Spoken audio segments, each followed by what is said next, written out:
서울 중구 성동구의 박성준 의원입니다. 저는 후보자님 쭉 인사청문회 앞에 선배 의원님들, 동료 의원들이 하는 질의 내용을 보고요. 그런 생각이 좀 들었는데요. 국가 보훈이라는 게 후보자님 뭡니까 보훈이?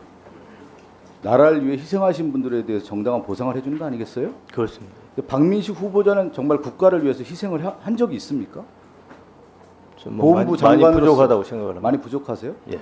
제가 쭉 이력을 보니까요. 예. 오늘 그 윤영덕 의원이 그런 질의를 했잖아요. 총선 후보 나올 거냐 안 나올 거냐 명확하게 얘기를 해야죠. 저는 그 후보자가 쭉 제가 이력을 보니까 인생을 살면서 출세를 위해서 보험을 든 인생 아닌가 싶어요. 국가보훈부 장관 후보자라 초대 장관이면 이 일을 수행을 해야 되는 것이죠. 당연히. 한 예를 좀 들면 분당하고 부산도 마찬가지예요. 그 주소 이전 같은 것 보면은 저울질하는 거예요. 저울질. 국회의원 출마할 거냐 말 거냐. 그리고 지금 우리 김한규 의원이 질의를 했잖아요. 분당 불출마 거래 받아서 실질적으로 보면 국가보훈처장 받은 것이다. 이렇게 좀 해석이 되는 거 아니겠습니까? 어떤 일을 하면서 어떤 일을 하기 위한 사다리 역할을 하면서 그걸 보험 들면서 그 다른 일을 하기 위해서 그런 자리로 옮겨가는 과정이 보여요. 이것도 마찬가지. 제가 2006년도에 그 검사 그만두고 2008년도에 출마를 했던데 보면 출마하고 나서 상식적으로 검사했던 분이 법무법인 제가 구성원이라고 아까 그 질의를 하던데 구성원입니까? 어떻게 보면 2008년 4월에 총선 출마하고 4월 24일 날 법무법인 하늘을 만들었다는 것은 그 법무법인이 박민식 국회의원을 보고 법무법인을 만든 것이죠. 국회의원 하면서도 또 보험 든 거예요. 제가 보니까.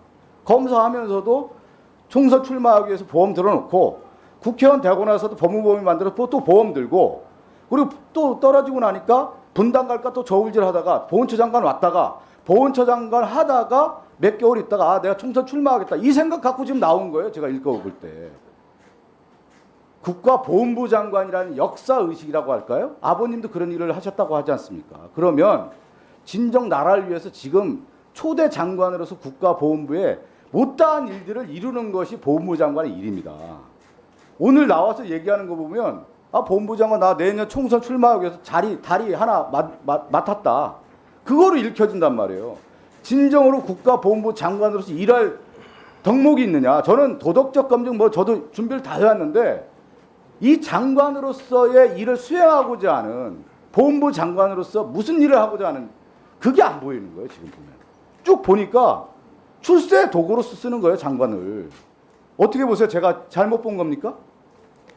명확하게 얘기해야 되는 거 아니에요? 이런 자리에서. 의원님 말씀 좀 더 깊게 새기고 정말 저 자신이 좀 되돌아볼 수 있도록 그렇게 하겠습니다. 성장하면서 출세를 하기 위해서 열심히 노력했겠죠. 그렇지만 지금은 정말 보훈 가족들, 국민을 위해서 일할 차례 아닙니까 장관? 그 생각을 가지고 일을 하셔야 돼요. 제가 오늘 맞습니다. 청문회 자리 보니까 그런 게 안 보입니다. 제가 그걸 좀 먼저 지적을 해야 됐다는 생각에서 말씀드리고요. 2017년부터요, 2021년까지 5년 동안 그 재산 공개 내용을 보니까요. 세전으로 3억 4천만 원 됐고 세후로 5년 동안 3억 원 정도 벌으셨더군요. 맞습니까? 5년 동안 정확한 3억. 수치는 그렇습니다. 지금 나온 거 보면 후보자뿐만 아니라 후보자 부인도 예. 경제적인 이득을 상당히 취한 것으로 알고 있는데 5년 동안 3억이라고 하는 게 맞지가 않아요. 지금 보면요.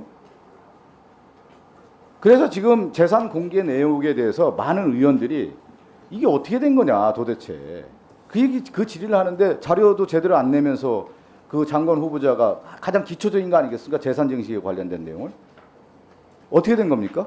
자료를 의원님 만족하는 수준까지는 아니라도 거의 상당히 많이 그 재산 관계는 다 낸 거로 알고 있습니다. 그러니까 뭐냐면 수익은 얼마 안 되는데 그러면 현실적으로 생활을 해야 될 거 아니에요. 근데 또 재산은 늘었단 말이에요. 그래서 부동산 제외하고 임대소득으로 신고한 액수를 더하더라도 후보자 가족의 현금성 자산이 비정상적으로 대폭 늘어납니다. 그 부분에 대한 소명을 하셔야죠. 제가 한번 더 나중에 한번 확인을 해보죠. 나중에가 아니라 이거는 네. 제가 청문회 들어오기 전부터 이미 네. 이 재산 공개에 대해서 소명을 했어야 되는 거 아니겠습니까? 네, 수고하셨습니다.